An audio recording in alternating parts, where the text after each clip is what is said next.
Hey everybody, what's going on? This is Lee with the Live All Good podcast. We are starting a new series called Move the Needle. It is a roundtable discussion that's going to address a lot of difficult topics, have some difficult conversations, but in the end, the goal is to heal and have everybody on the same page and moving in one direction. In just a few minutes, you get to hear from my co-hosts as we introduce ourselves and kind of set the table for what Move the Needle is going to be about. All right, stay tuned. We'll be right back.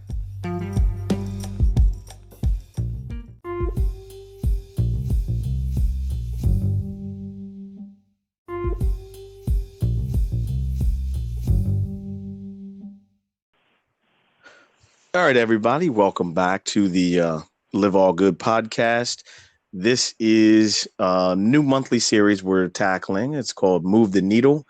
And I'm here with Henry Clemens and Janelle Hengefeld. Good morning. How you guys doing? Great. Good morning. Good. Cool. So what we're doing, guys, is we're just kind of introducing ourselves, and we're going to let our listeners find out who we are and what Move the Needle is about and what we're going to try to accomplish. So for some of my listeners who may not have either gone to my website or don't know my story, I am 45 years old, and this kind of started with a fitness journey. I would say my fitness journey started about four years ago. I had started to gain some weight and, have been inactive. I was upwards of like 250 pounds, and that's not good for a guy who's only 6 foot. So, that started like pre-diabetes, and well, either you have diabetes or you don't, you know what I mean? But, there's a range of what the doctors tell you and all that kind of stuff. So, that was starting with okay, here we go with medication. And I wasn't really, feeling that. But then as I got older, I'd say had some injuries in my mid 30s, and it was hard to come back from the injuries. And it was just things started piling up on each other. And I was like, well, wait a minute. I always was active, as a teenager, as a kid, active in college, sports, working out. So what is the problem now? Why can't I get back to that? And so my wife had started this challenge. It was called a 50-mile challenge. And the goal was to run or walk 50 miles for the month of June, I think it was, back in 2016. And that was the first time I had literally run 50 miles in a month. I think I got 53 miles. And so that just kind of sparked the fitness journey, if you will. And it morphed into, doing like starting to work out more, but it morphed into then riding my bike to get more exercise. And I was like, okay, well, why don't I just commute to work? And my commute is 4 or 5 miles one way. So that's one way to get exercise. It then evolved into, me doing triathlons and obstacle course races and all kind of stuff, man. So, my fitness journey has been pretty amazing so far. And it really just kind of morphed into a lifestyle. And I'll take that. And I'll take you guys back even further a little bit with what we're doing with Move the Needle. So I've been in television for 20 plus years, 25 plus years. And in college, it was closed circuit television. But then I graduated with a Bachelor of Science Telecommunication, but I was in television production. So I was working in Cleveland, Ohio, and I've been in production pretty much most of my television career until I got to DC. And that was just, that's not production anymore. It's more of engineering and operating, making sure different countries get their pieces, their news material, sports material back and forth across the world. That's the short of it. But in television, I used to think that there was some way that I could reach the masses, right? Something, some kind of message that I could give to the masses, trying to, I don't know who wants to listen to what I have to say, but trying to get people to, I say this a lot: leave the world a little bit better than you found it, right? And I felt like, okay, well, television is the place to do it. If you can't reach the masses through television, how else are you going to do it? So I've never been on air, anything like that. One of my friends was mad at me because we didn't jump on the whole YouTube thing before it got big. But so even think, okay, man, maybe I should start a YouTube channel. Maybe I should do this. Maybe I should do that. And TV has afforded me some really, really great opportunities. Traveling different places around the world. So to tie my television experience and work into the fitness model there, I was on assignment, and you guys don't laugh. This is going to be a rough assignment. But I was on an assignment in Bermuda for, yeah, right. Yeah, rough. As it was for the what is it? The sailing, the America's Cup. So they were doing this in Bermuda, and me and one of the guys who I work with still here in DC, he was there for the first I think 4 to 6 weeks, and I relieved him, and I was there for the next 4 to 6 weeks. And so this also helped jumpstart my whole fitness journey, because one of the camera guys on the camera crew, he was getting us up every morning, 6 a.m., doing a boot camp in Bermuda. And I'm like, great. I had just finished my first triathlon before I went there. And I'm like, man, this is awesome, right? Boot camp every morning. We're running through. I mean, tough life, right? That's really tough. But Yeah. I brought the boot camp back to my friends here, and then we literally started doing boot camp once a week, and we did that for an entire year, weekly. When it got too cold outside, we moved it to the gym in our office building. And then to see how that has branched out from the core people who were with me, they started bringing friends in. We all have just branched out, starting doing, just so many more things. And everybody has really reached like new levels from that. And so after realizing that, okay, you know what? Wow. Maybe I do have something to give back. Maybe it's in the form of fitness. I don't know. And then I would say, obviously, in 2016, with the current federal administration, I really started looking for a way to not just give back or give a positive message to the masses. I really wanted to then start trying to make a change, and my focus was on young Black men at first, because I felt they were the ones in most need of maybe mentorship, of assistance in how to navigate through this world. And so I started trying to enlist other friends of mine who I was either in college with, high school.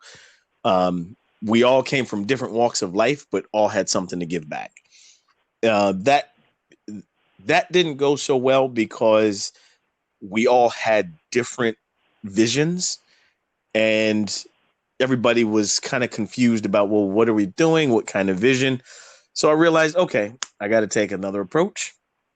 And so now, obviously fast forward into a couple years, and I'm looking about, okay, what's it take to be a life coach? And I happened to do a Google search.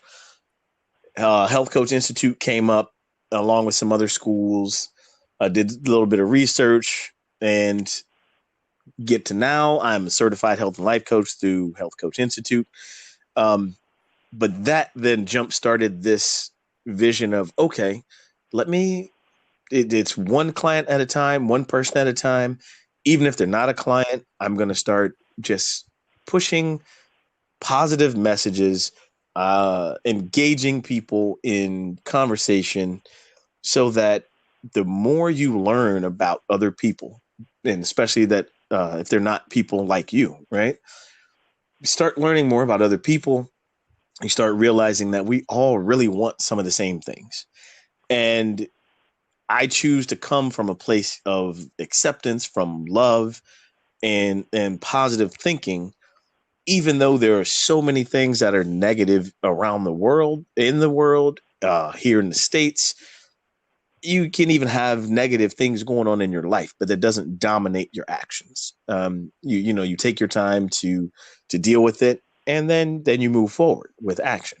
So here we are with Move the Needle. I mean, we all know some have different stories of kind of what's going on in this country and over the last months, weeks, years, and everybody has to find a way to um, do what's comfortable for them in order to make change. Yeah. And so, along with the coaching, is where I ran into Henry. Um, I was finishing up my certification and thought about trying to take some shortcuts, as he and I talked about. But I knew in my heart of hearts that that wasn't going to serve me well, because if I was willing to take a shortcut in my training, how am I going to then tell a client not to take a shortcut? You know, or Yeah. even now with what we're doing, right? Having these difficult conversations about, uh, what's going on in the world. How can you, how can you really be your best, your best self, if you will, if you're willing to take a shortcut, even if no one's watching? And so, excuse me. So, yeah, connected with Henry, and that pushed me over the top for sure. Really, he really helped me finish out my certification, and it's been a great connection ever since. I think it was shortly after George Floyd's death that we talked about, look, we need to do something. We need to be in action because we can't stand for this anymore.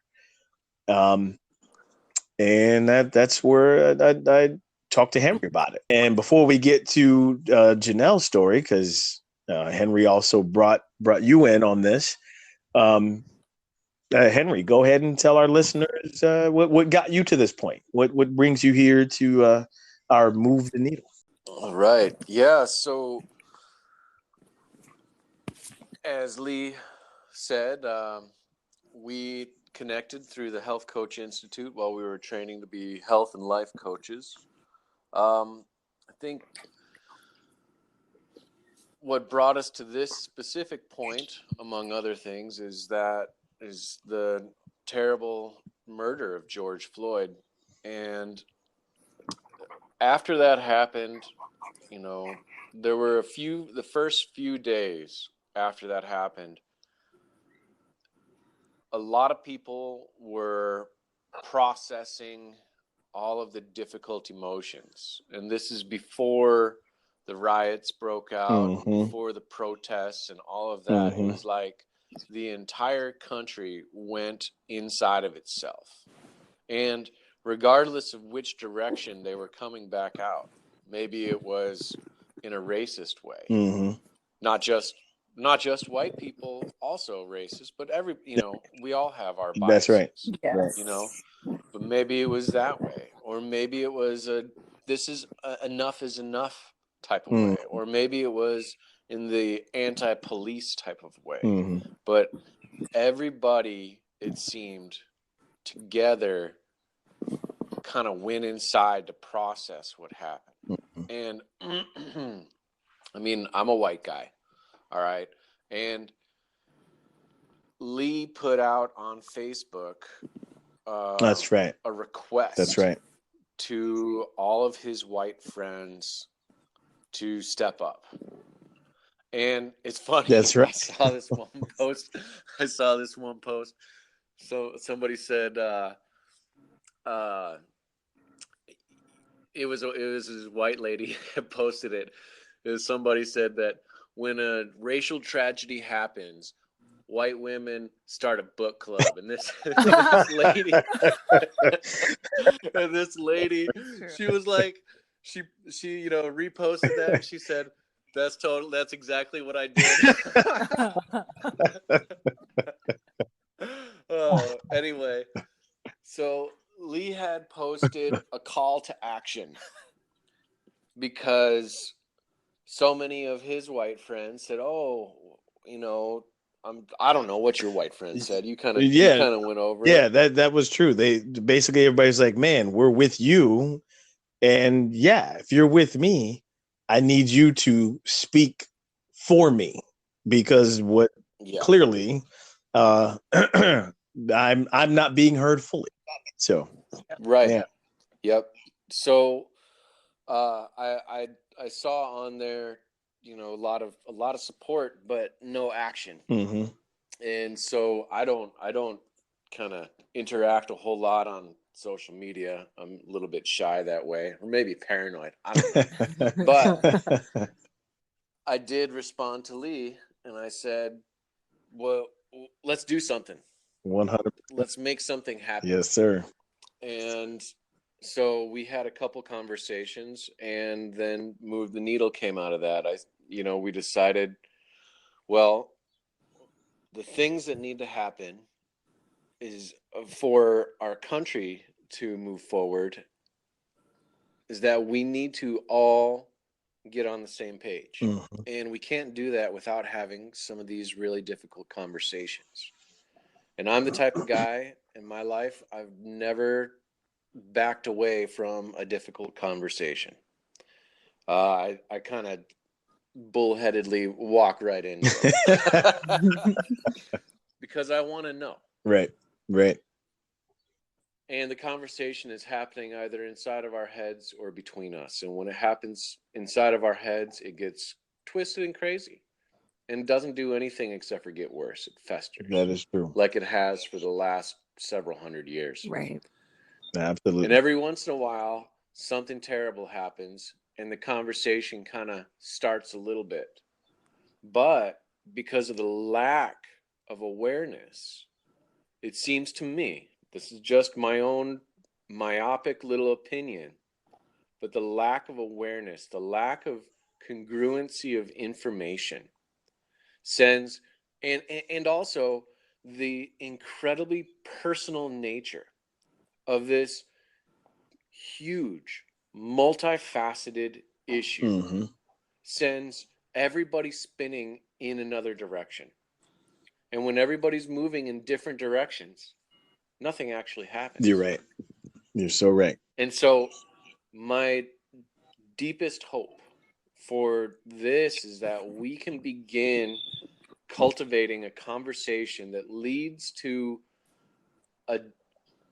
more activities, and that these activities that come out of these conversations that we're having, and hopefully the guests that come on and the listeners and interactions and who knows, workshops, whatever, Mm-hmm. leads to a level of experience.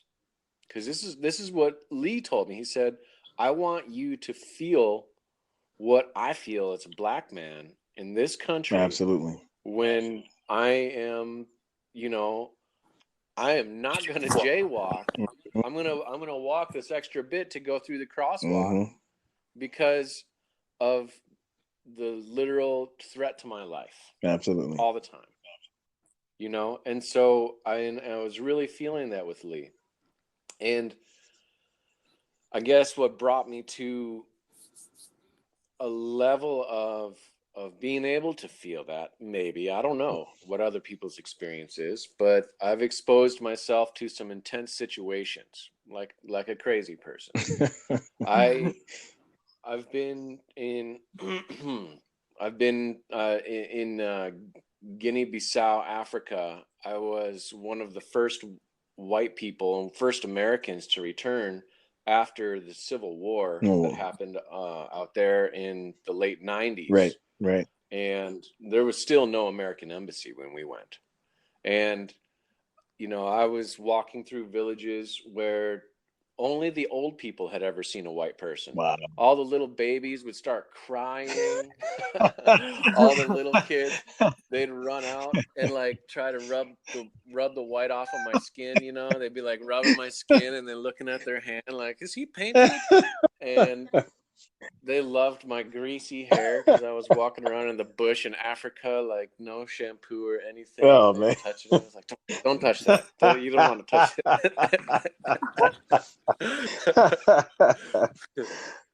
Oh, man. I've traveled around and spent, a good amount of time with a lot of communities that hated white people or that had a lot of, hate's the wrong word.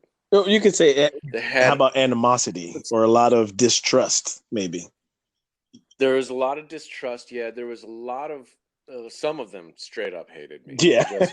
I disturbed their mind just because I was there, right? Like in some of the Native American communities I've hung out in, especially the Azteca communities and stuff, and the Mexicas, Chawi Mexica. So, I mean, their animosity was overt, but it was important. I mean, I've been hated on for my skin color in a number of different situations, and I've appreciated, and what a white privilege thing to say. Hey, listen to this. I've appreciated getting to have that common experience that so many white people have no idea about. Right. Yep. You know what I'm saying? Gives you that level of understanding. Absolutely. Yeah. And it's horrible. Absolutely. It is absolutely horrible. I mean, literally I've been in places where I could have gotten stabbed or shot or whatever just for being my color, right? Yep. And definitely just feeling the hate oozing off of people. Now, I didn't grow up with it like some of the folks here on this podcast, Janelle, immersed, embedded, if you were. But yeah, I feel it, Yeah. And there's a better way. And so I'm not afraid to have the conversations that are going to help us heal, that are going to help us come together, and I'm not afraid to look at my own blind spots. I'm also not afraid to just, sometimes I might even play the white devil's advocate. You're also not afraid. There's questions that I hear. You're also not afraid to be in action either. And that's awesome about it. Once, like you said, yes, this is all about opening and having those conversations that some are going to be uncomfortable. And everybody, there's no way that we all have the same experience or agree. But if we don't open up the initial conversations to understand each other and be heard, there's no way we can move forward together in action. Yeah, it kind of sounds like Henry's always been like this. We're just catching up to him. Yeah. We're just catching on to like his normal life. He just added us to the list. Exactly. Because what did that Jane Elliott said? Everybody, if you are white in America and you went to school in America, you're a racist. And it's how it is, unless you're a miracle or you've educated yourself. And Henry could be a miracle. I think he's both a miracle and educated himself. Totally educated. But I think it starts with the miracle. But like obviously you get older and you make that choice to like educate yourself. But like the fact that I don't know, you're a miracle. I would agree. I think it's inside you, brother. I think it's for real. Yeah. So I don't know about a miracle, but that's thank you. no, Yeah. that's definitely an awesome. Love that you're here, man, and obviously, love the connection that we made. So, Yeah. so why don't we toss it to the stranger that you brought into our perfect pairing? Just came and Oh, messed it no, all up. but yeah, so go ahead and toss it to Janelle, and we can hear from Janelle what got her here. Thank you, Henry. My name is Janelle Hangeveld, and I am 31 years old, and I am a Canadian citizen living in the United States, and I've been here for 22 since 97, however long that is. Oh, okay, all right. Yeah, so the end of 97 is how long we've been here. And so what kind of got me to move the needle was, I think that like growing up, I felt, obviously I'm the only one in my family that's brown. And Mm. so aside from feeling, pretty um, unique that way, Mm-hmm. Mm-hmm. um, I felt unique in other ways too, be it very sensitive with like other people's energy, like being around them. And Mm-hmm. I didn't even really know like this verbiage either, saying Right. it like this at Right. the time. I just felt very different. Like I just never fit in. Um, Just couldn't put your finger on it, but you knew. Yeah. yeah, exactly. Mm-hmm.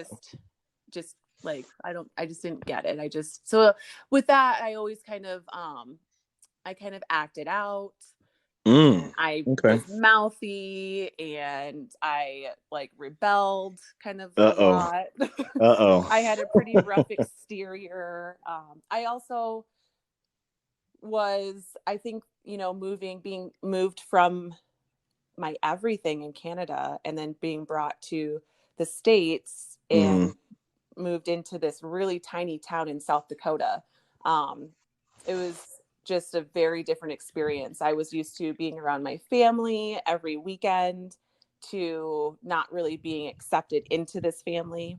Mm-hmm. And Mm-hmm. so it it really didn't help with that outcast feeling. Mm. And yeah, like that I was very different. I feel like Sure. when I moved to the States, it was put on blast that I was very different. Oh yeah. Bit of a And culture shock from going to very South much, Dakota, I can imagine. yeah. And the town being like, that town was like 2,500 people. So just really Mm. Okay. small. And Yeah.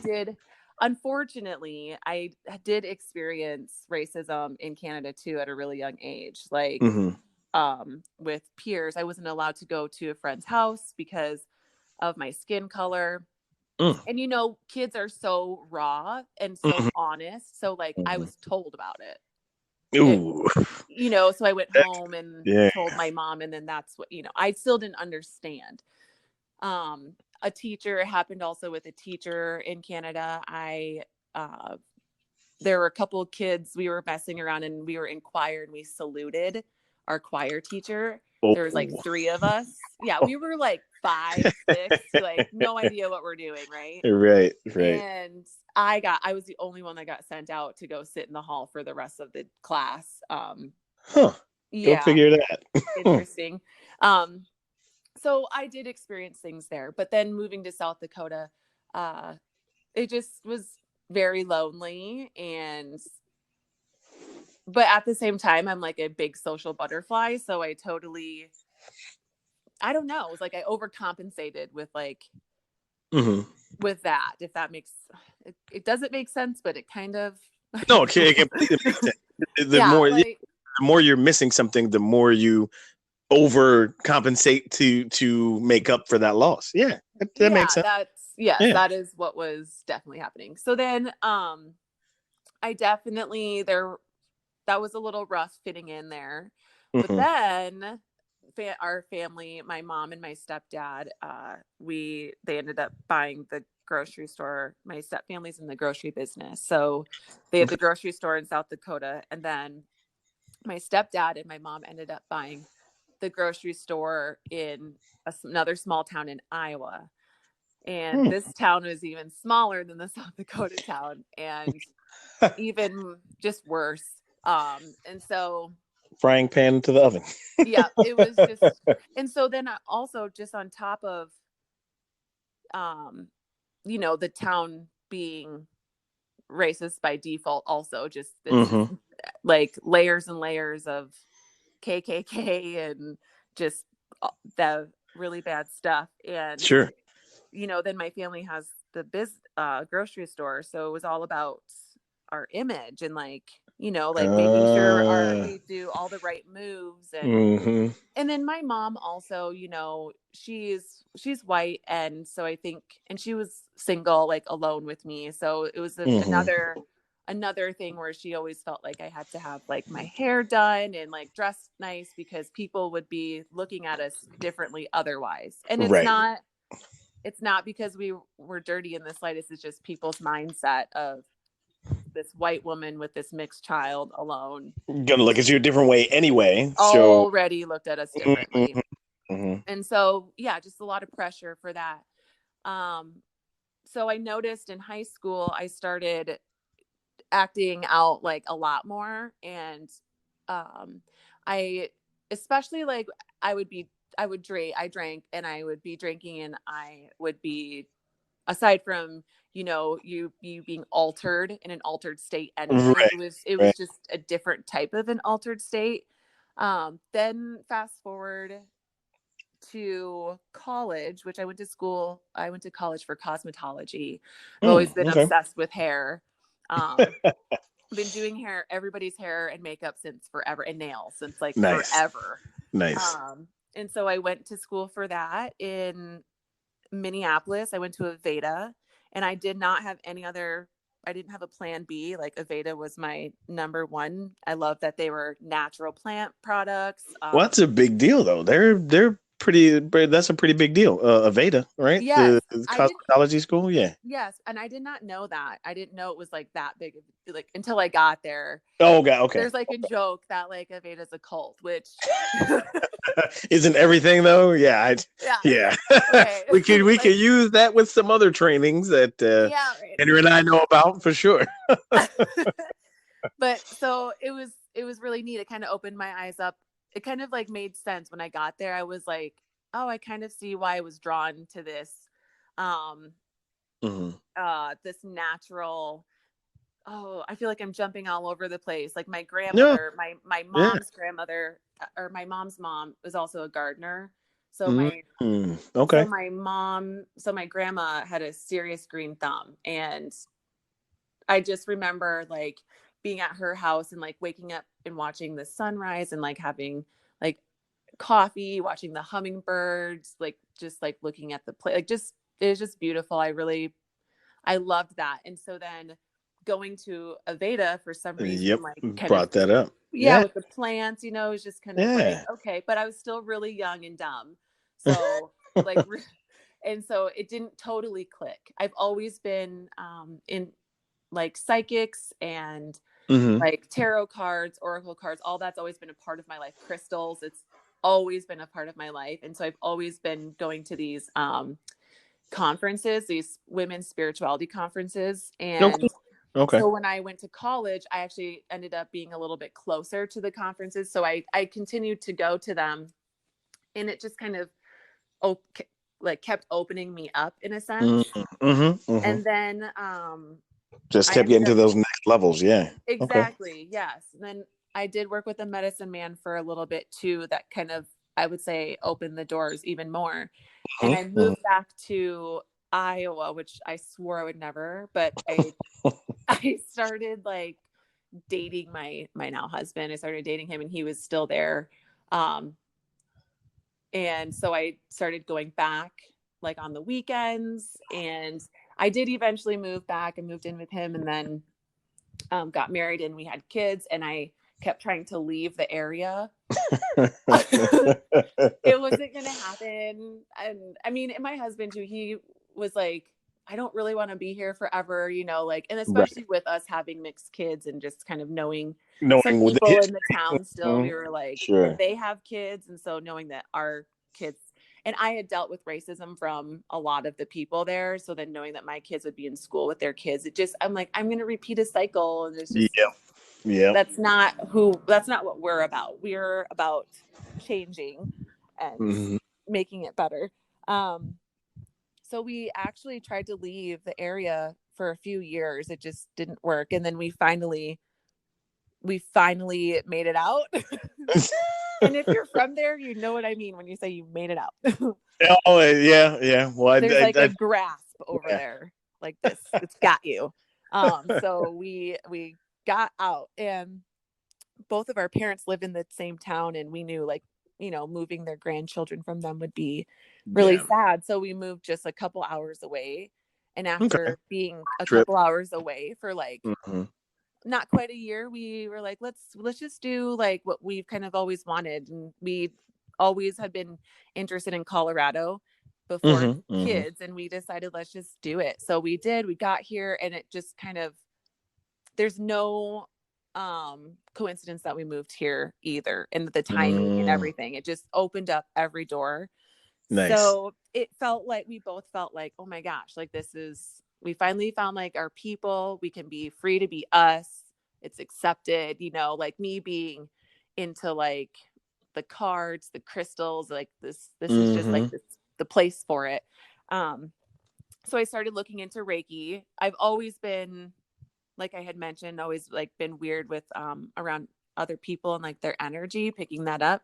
Yeah, that's when big. I started dabbling into Reiki a little bit, that's when in my first Reiki 1 training, that's when I realized there's like a lot more to this, and that it kind of put my life like the puzzle piece together. It made sense. I was that like, was that keystone.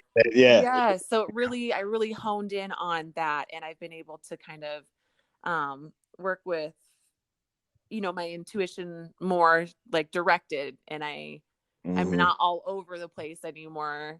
I can kind of focus on that, like channel that energy there. And it's great because with Reiki, you learn energy healing. And so I feel like it was like a win-win. I discovered myself, and then I can heal with my hands at the same time. Yeah. And laying the hands is good. I mean, it's still and that's all natural. That's not, you're not using chemicals. You're not getting into someone's brain. You know what I'm saying? You're not brainwashing someone. This is what we've been doing as humans for thousands and thousands of years. Seriously. And it really did. It almost felt like deep down within, like it just clicked. Like it could be like, it feels so deep, like maybe it's ancestors, like something was like, this is it, like keep going. Then that led me into herbs, and then I, which with my grandma already, and that's my white grandma. I didn't know like my grandparents on my dad's side that are Black that have, like those deep roots with that also. So it's kind of neat to have it on both sides. And so the herbalism, I took an herbalism class, and now I'm an herbalist. And that has actually, I did an apprenticeship with my herbalism course. And that's what introduced me to Henry, because I did my apprenticeship with his wife. His wife is a clinical herbalist, and she's awesome. And so and so then I've got to spend some time working with them and see their amazing gifts too. And so when all of this happened with, George Floyd, it really hit me in a weird way. Like everybody, it just was like, I think it was like the straw that broke the back, like, it was the last, like, it's like, okay, I'm so sick of holding in all of this emotion. Like, I'm so over it. I'm like so fucking over it. Yep.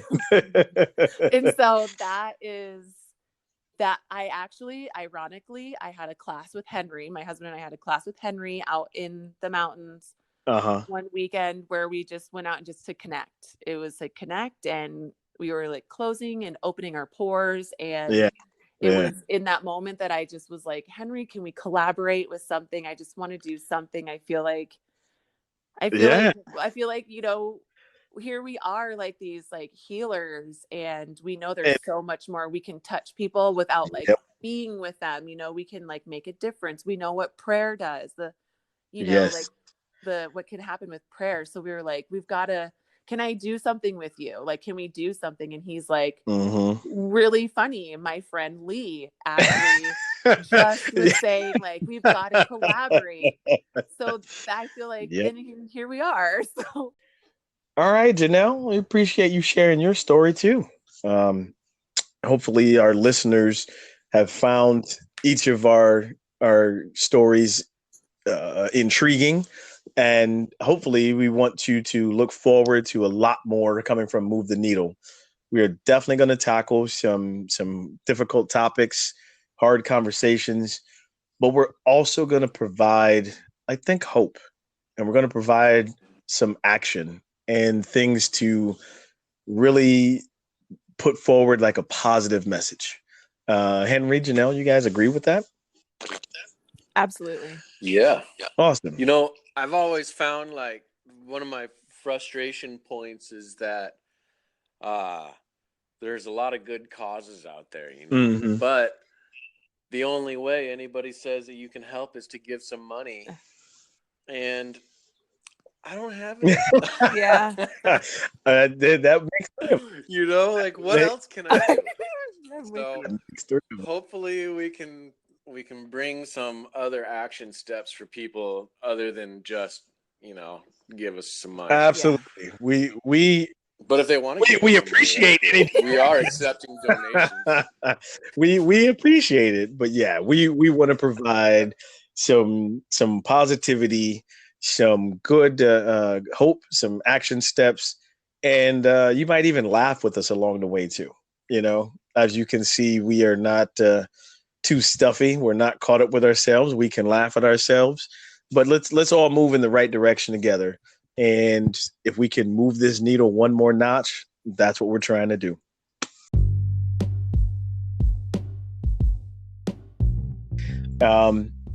Any final thoughts you want to leave our listeners with, or anything you'd like to wrap up with? Janelle? Just thank you very much for letting me be a part of this, and I look forward to what the future brings. Sure.